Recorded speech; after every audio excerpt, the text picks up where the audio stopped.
There we go. Little equipment change. I want to preface that with everything that we do at the college, I did at the high school. Okay? Everything. It's just a matter of how we taught it. I'm a multiple guy. I've always been a multiple guy. Basically live in the 4-2-5 world. But if you saw us against the tight end and it was two backs, then we're probably going to look like a 5-2.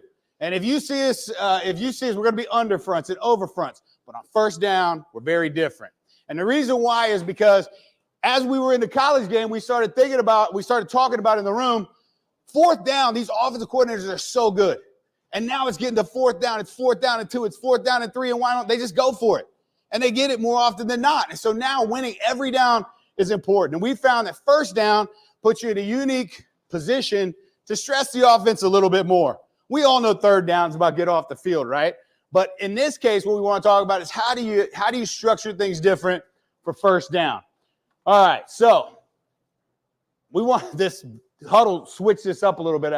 So our pillars of our defense, we talk about at both levels, relentless pursuit to the football. We do a pursuit drill every day. Monday, we do run pursuit. Tuesday, we do pass pursuit. Wednesday, we do kickoff pursuit. It's all about pursuit through the echo of the whistle. If they're running off the field, it's 2 yards past the line. Because here's the deal. I'm not the best coach in the world. DCs kill me when they act like they have all the answers. They have the silver bullet. You don't. You're playing blackjack, all right? You're looking at what the offense does, and you're saying the greatest percentage of what they do in this formation is this, and I like this versus this, and this is sound, and so I'm going to go with it. There's hardly ever been a time. I can probably count them on my hands where I've been like, I've got the call right now for this situation. It's happened, but the majority of the time I'm sitting there going, I think this is going to work. We're going to see, you've done your homework. You're playing blackjack. You're hitting. The house is going to get you sometimes. Sometimes you're going to win, and you're going to look great. But the truth of the matter is that when you have relentless pursuit of the football, you can be the best tacklers in the nation. Because if you have more bodies around the football, you're going to be great tacklers, right? If you have more people there, you're going to be better tacklers. You're going to get the guy on the ground. Also, if you have more people there, you're going to cause and you're going to get more turnovers. So each thing, and then you're going to score. Now, how do I know all that's true? I can reverse engineer it. How did we score? Oh, we got a turnover. How do we get the turnover? Somebody made a physical tackle. The ball came loose. Why did that happen? Because everybody was running to the football. All right? So that's kind of what our pillars of our defense are at both places. How do we win first down? One of the things that we do to win first down is we change the structure. All right? We change the structure. That means that in the front, we change the front. There was a game where we were getting beat by the University of Charleston at halftime. And our DC came in there and he said, what should we do? I said, man, I think we should run mint. He said, we haven't done that in 4 weeks. I said, but you know what? They're kicking our butts in this 4-down stuff. They got our number. If we change the picture, we got a chance. We did. We came back and won the game. Now, sometimes just changing the structure changes the rules for the offense. It's very different when you guys are teaching blocking 4-down versus blocking tight front, right? So if I can make you change those rules at any given time and stress your player's thought and stress your communication, I'm putting pressure on you back.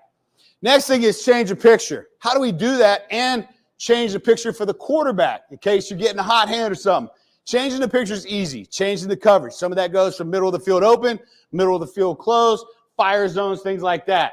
And then changing the personnel. I'm big on personnel. Last year at the high school, average game, we played 24 kids. If we were winning big, we played 40, right? I believe in rotation. I want 8 D linemen. I want to have, 5 or 6 linebackers. I want to have almost 2 sets of DBs, use a nickel, get in dime. Because the more roles in your level that you can give a kid, the happier your team is. I can tell you this, the more kids that get dirty in a win, the happier your locker room is, right? The more kids that are dirty, the happier your locker room is. So using personnel is an advantage. All right. When I talk about changing the structure, there's modes of attack. Let's talk about the D-line mainly, and this carries over to some of the linebackers. But we have base mode. Base mode is when I'm going to engage the guy, and I'm going to try to hold the line of scrimmage, hold my gap, right? That's base mode. When do we want to be in base mode? We're facing an inside zone team. We might want to be base mode, try to hold those double teams a little bit longer, give the linebackers time to clear their cleats, get their read, trigger downhill. We have jet mode. Jet mode is when I'm facing a gap scheme team. I want to be in jet mode because If they're trying to block a gap, I want to try to blow the gap, play in the backfield, right? And then we got stunt mode. What stunt mode does is stunt mode allows us to make the offensive line react to us instead of us reacting to them. We're going to go over each one of those and what those mean a little bit more. Changing the picture, changing the coverage. Like I said, middle of the field open, middle of the field closed, fire zones, all right? We were sitting in practice. I know this is true because I was watching our team play, our high school team practice, and they do offense the first hour and a half, and we get an hour of defense. And I'm watching, and it's a middle of the field closed team that they're playing. And I watched our quarterback throw 8 posts on air. And I'm sitting there going, why are you doing that? Like, it's just sometimes these kids don't understand. And so that gave me that. Well, he doesn't know. So we'll just make this. They're going to mix it up on us. It's going to be a problem. All right, changing the personnel. We have 4 different groups. All right, we have 4 different personnel groups. And this personnel group could just be one player switching, one player adding a role. And our base, we're going to play with guys. And the one thing I'm going to tell you about why this defense works and why you can change the structure is because you can define what each position does. All right? I can tell you this. My nose guard, he's a plugger. He can handle double teams. He's probably the biggest kid. He's probably the heavyweight wrestler, right? He's going to be hard to move. He's a gobstopper. My defensive end, he's all right. He can surf a little bit. He can pass rush a little bit. He can hold the edge a little bit, right? My best D lineman is my 3 technique, my tackle. He's my best D lineman, hands down. He can play outside. He can play inside. He can pass rush. He's the most physical, right? He's the one that they're saying, we got to block that guy. My Leo, that's a basketball player. I want him to be long. I want him to be able to be in base mode. I want him to be able to play pass rush. I want to be able to set an edge. But if we need to drop him into coverage, I want to be athletic enough to do that too. My Will's faster. He's maybe undersized as my linebacker, but he could cover a tight end down the field if he needed to, or maybe even a slot if it was cover 5, right? I got my Mike. My Mike is in the box. He's the quarterback of my defense. He's the guy with the football IQ. He's the guy that wants to sit in there and watch film with me, and he's the guy that can stop the run and get everybody in the box correct. Then you got your star. My star is my best player on my team. He's going to be out there on the edge sometimes. He's going to be setting force on a receiver. Sometimes he's going to have to come into the box. He's a utility player. He can cover people. He's comfortable in space. He's a great open field tackler. My field corner. I could probably play field corner. All right? It's the wide side of the field. A squared plus B squared equals C squared. If you're throwing the number 1 outside the hash, you don't have to be very good to cover that, right? The ball's got to travel 50 yards to go 20. Right? Something like, I'm exaggerating, obviously, but you don't have to have a tremendous amount of talent. You can get a kid decently athletic, maybe a young kid you're trying to develop. My boundary corner, he's got to be comfortable on an island because sometimes we're going to put him there. He's got to be a dog. He's got to be able to erase his mind, not take things personally when he gets beat, get up and go again. He's got to be able to just be a dog covering guys. My free safety is my best tackler in my secondary. Right? He's my best tackler in my secondary. He has just enough speed and length to be able to handle things into the boundary. But most of this game, like 70% of this game is played on a hash. Right? There is a boundary side. And it's a short side. He doesn't have to run a 4.5. We can get by with a long guy with a 4.7, 5'10", 4.7. He'd be great. My strong safety. My strong safety's just got to be able to make everybody on the edge right in front of him. When the star sets force, fill the thing. If the star gets blocked, be able to make up for where he got it and get to the alley. All right? And he's got to be able to cover some guys too. But once you can define those things, you know what you're looking for in a player. And once you know what you're looking for in a player, you know what their role can be. So in regular, that's my regular roles. Now in bandits, I'm going to say I'm going to go with 2 outside line. I'm going to take my end off the field, and I'm going to take another one of those tweeners. How many tweeners do you guys have on your team? Because if it's like my team, you got a team full of tweeners, right? I'm going to put one of those tweeners in there at bandit, and maybe we'll drop him occasionally just to change it up that week. Change it up. Then I got rebels. Rebels is like we're going to take out the nose. We're going to get real fast up front, and we're really going to stunt mode people, and we're going to make them react to us. And we're going to use some faster, strong guys. And then my Bulls. My Bulls is in the red zone. I'm probably going to take the Leo off the field, and I'm probably going to put another defensive line in. And we're going to get a little bit bigger, try to stuff things. So personnel is how you change it. All right, so we're going to talk about the advantages of mint. This is one of the things that wanted me to talk about. Mint is a tight front. How many of you guys run tight front? A few of you. Yeah. So you're probably familiar with it. Mint's a tight front. All right. I already did. Let me see here. Mint 4. All right. So when we play mint, we traditionally play quarters behind it. This is our base deal. What we're going to get is a nose. We got 2, 4 eyes, our end and our tackle. Let's first talk. Let's step back a little bit. First, how we set the strength. What makes mint, when I'm a 4-2-5 guy, okay, I'm setting the strength to the field or to the strength of the formation, but mostly to the field. But what happens is sometimes I found that teams can set formation into the boundary and can cause you some issues. Well, what mint allows you to do is it allows you to have an answer in that you're setting the strength of your defense to the passing strength, all right? And your Leo, instead of being a base mode player, which is a defensive lineman that might drop, but a defensive lineman, now he's a true backer, okay? He's a true backer on the edge. So when you do this, you set it to the star. The Leo always goes opposite the star, all right? Your Mike's always with the star. Your end's always with the star. Your strong safety's always with the star. The corners, that's true in every defense. My secondaries they always go with the same guys. So if you look over there and you see the guy that's not supposed to be there, you're like, shit, I'm wrong, all right? And then the Will, the Leo, the free safety, and the H, they travel together. And so when we do this, we can create a balanced front. What we get is 4 eyes. The center is just the nose is just destroying the center. All right. He's not going to win front side. We don't even ask him to try. He's going to play lag technique. What lag technique means is that he's going to fall off backside, because one of the things we are going to coach our linebackers to do, one of the things I do, whether it's 4-2-5 or it's mint, when I see linebackers step forward on their first step, that's bad. Right? Because you're getting up in the trash and you're letting a guy that's unathletic, 300 pounds of chewed gum, touch you, right? Why should you do that? Why would you do that? Why wouldn't you take a step, out leverage him, trigger like you mean it, right? And go blow something up. That's what a linebacker should do. And that's why mint fits that best. Linebackers playing laterally and triggering the run throughs. The next thing, so we're going to talk about the run first. So we got them. They're over the guards, okay? They're over the guards, and if the play goes this way, the Mike's going to try to get over there. Play goes this way, right? We call it stack, track, and fall back, all right? They're going to stack, track the back, fall back if he cuts back, and vice tackling. First off, that's one of the things that we do in our tackle circuit. We do a tackle circuit every day. We never do one-on-one, rarely do one-on-one tackling, because everything in football is vice tackling, almost everything. Show me that you had more than 20 one-on-one tackles this whole season, and I'll be shocked. You just don't have it. It's always a vice tackle. All right, so we work on that. All right, so what you're going to get now for pass, we're in quarters. So we're 1x7 here on the corners. 1x7. They're reading number 2. They're man on demand. They have number 1 man on demand. What that means is the guy that comes to them, that's who they're taking. They're going to use the sideline. They're going to play a man on demand.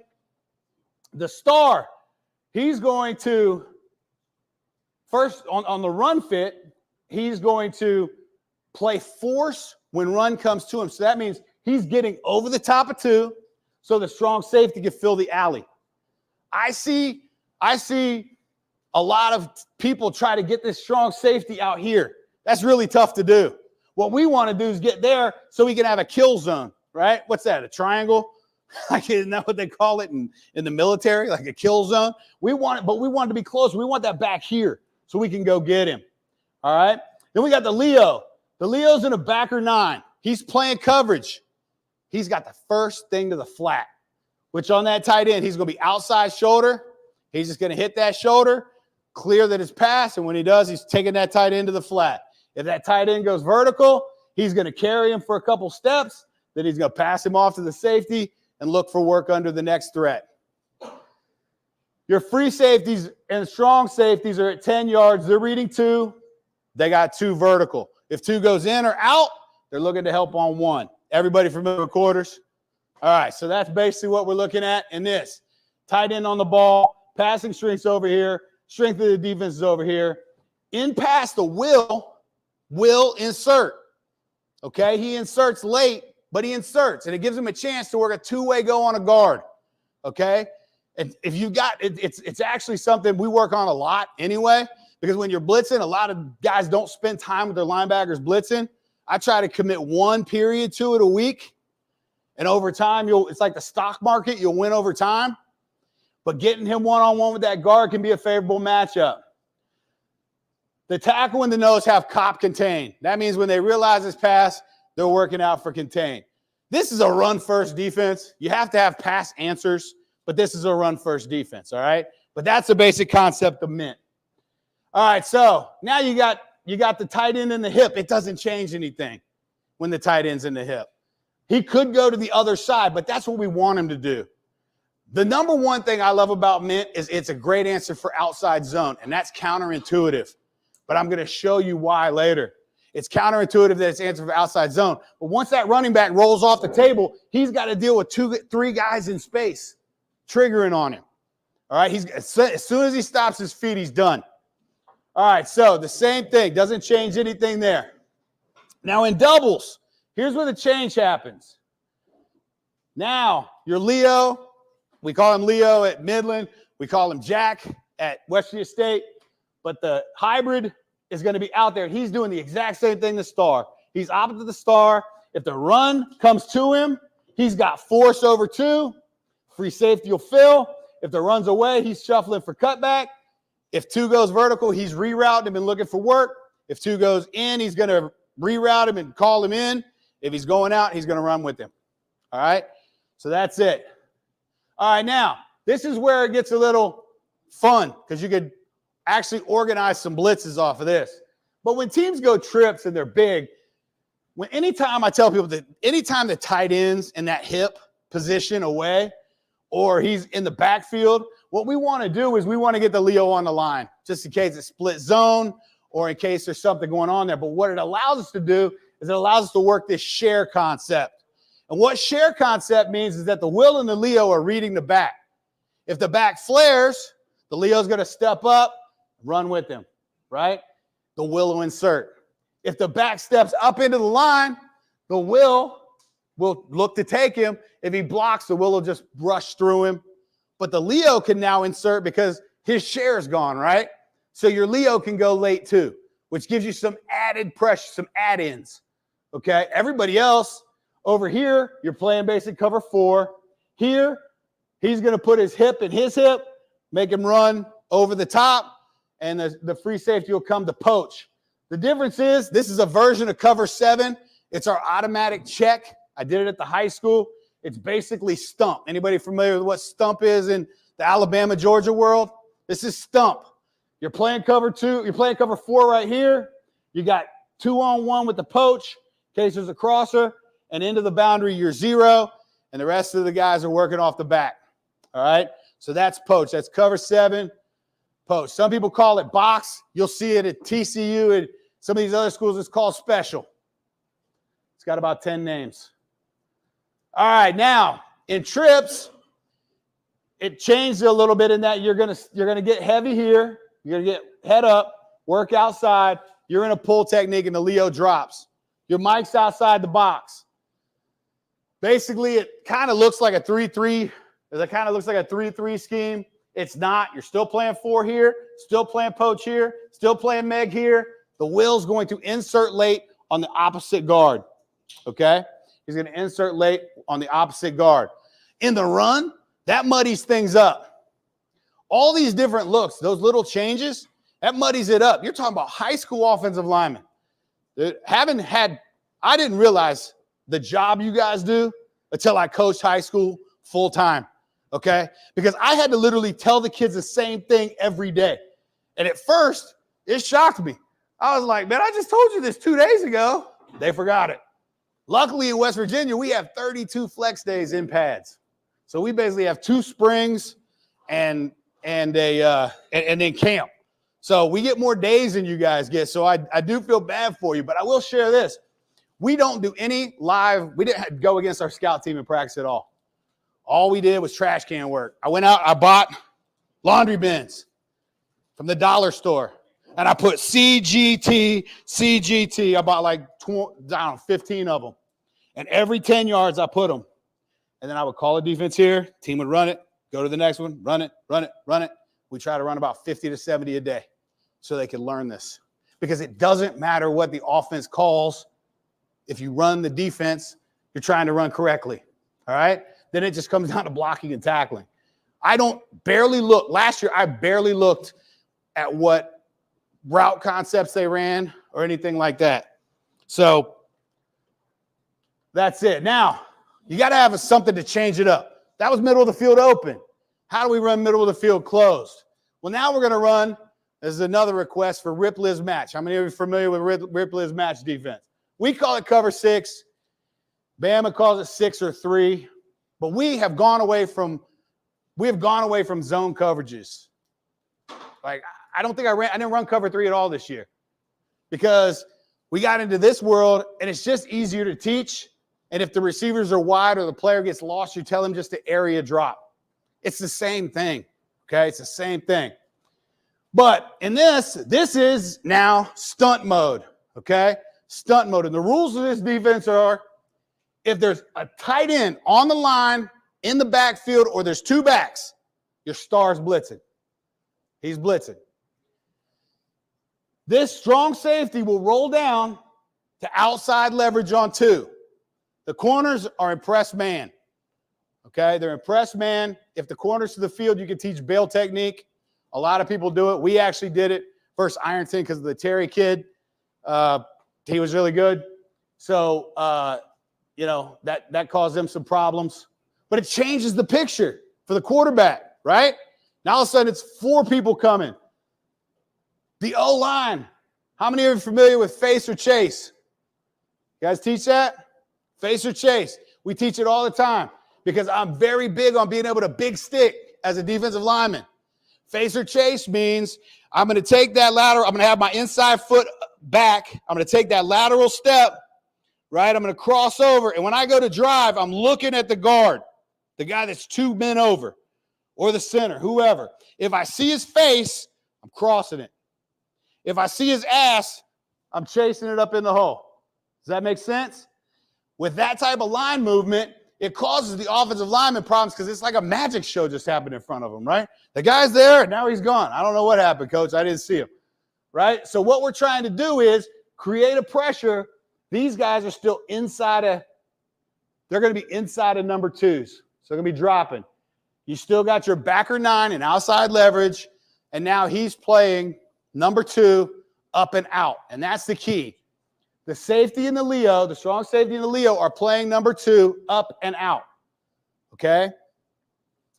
The free safeties rotate to the middle of the field. Most of the time, I just have him stand straight in the middle of the field at 12, and I tell him, we don't care about 1.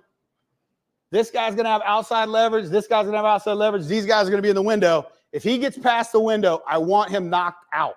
If the ball comes to the slot receiver, don't worry about the ball. Knock the kid out. Because at the end of the day, if you can do that, don't know they're going to have a lot of freaking balls going through the hands, right? If you're physical like that. And this is our number 1 this year defense that we got interceptions in because there were so many tipped balls. Almost all of them were off tipped balls because that's really, there's a lot going on there when you run it. The other thing that's nice about this pressure and changing this picture for the quarterback is when the quarterback tries to escape, he always tries to escape here. And who's sitting there? The mic. The mic's on the hash, sitting there waiting on him. All right? So that's Rip Liz Match. We called it cover 6. This is it. If the tight end's off the ball, it's the same thing. Star's still going. The guy's in the tit position. Star's still going. Everything's the same. Now, here's where it changes. Now, what I would do is I would just have the person who's blitzing, just give a me call. And then everybody knew. The D lineman knew if the me call was the Leo, we're going opposite. The D line always knew we're going opposite the me call. So the D line would change. But in doubles, you just rotate the coverage the other way because now your star can get force. He can play outside leverage. He can cover him up and out. Your free safety can roll down and cover this 2 up and out. You still have your 2 inside guys, and you're bringing the wide pressure. And now the quarterback will escape to the will. All right. If it's trips, we got to check money. Our money is always what our Mike blitzes are called, monies. So if we check money, now what happens? I got 2 up and out. I'm going to roll down and get 3 up and out. I'm going to play cheat technique. How many of you guys familiar with cheat technique? Cheat technique means I'm lining up over the opposite guard. I'm reading him. If I read run, I stay there and work the force. If I read run to the weak. So if I read run over here, I'm here. I read run, I'm staying here and working. Once I know it's run, I'm gonna fly to force. If it's not, I clear my cleats and I get to the middle of the field. Okay? That's cheat technique. You guys would think you don't have time to drill all this. I'm going to tell you in an hour, you can do it. You can do it. It's win over time. You just got to be happy with the 5-minute period. Run the drill. I got all these drills on video. I'll show you guys at the end. I'll share anything I have. Then we've got one. This is our number 1 pressure. We call it a missile 1. Why do we call it missile? Because the mic's going and the Leo's going. All right? High school kids, missile. There's an M in there. There's an L in there. They can figure it out, right? So missile 1. We just play man. The star takes 2, free safety, and we went and got him, and the wheel locks up on the back. Got a ton of pressure, ton of sacks off this year. You know where we got the sacks off this? The 4 eyes, almost always, because the tackles would fly to get the edge rusher that was up in there, and the 4 eyes were so wide, the high school guards couldn't get to him, and they would almost always get a sack. All right? So that's missile.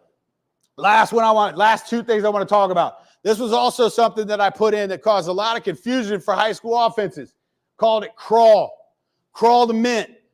All right, what's that mean? We lined up in field, which was our underfront. And when Mike would say crawl, everybody would just slide to mint. You'd be amazed how many offensive linemen just blew their mind, right? It was very easy. It was a very easy adjustment, especially on 3rd and short. You just crawl. See, they're lined up. The gray is where they're lined up initially. They crawl to the black. Then we would do it the opposite way. We would slide. We would line up in mint and slide back to our underfront. Just changing the structures, changing the pictures. All right? All right. So that's what I got for win first down.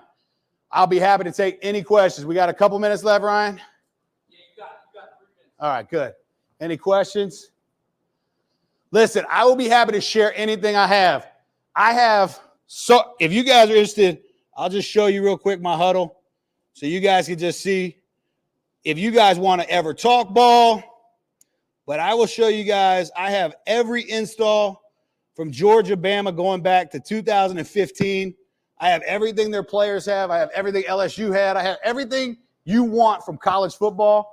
I have on here. I have every game from this year, end zone, tight, wide, whatever you want to talk about, we can talk about. I try to do 3 hours a week. I've done it for 10 years where I try to learn football.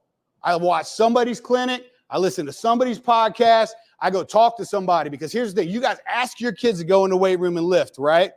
But how many of us don't dedicate the time to get better at what we love? 52 weeks, 3 hours a week, 156 hours a year. Over 10 years, 1,500 hours, right? You don't think you can learn something? I don't have all the answers. I know I don't. There's a lot of guys better than me, and I'm willing to admit it. I'd love to learn from each of you. If you ever want to talk ball, I will. I'll get you guys my email. Actually, if you want to write it down, my email is jpratt@jpratt.net. Pretty easy. That's not fancy. It'll cost you $14 a year to get that done for yourself, unlike Yahoo or something.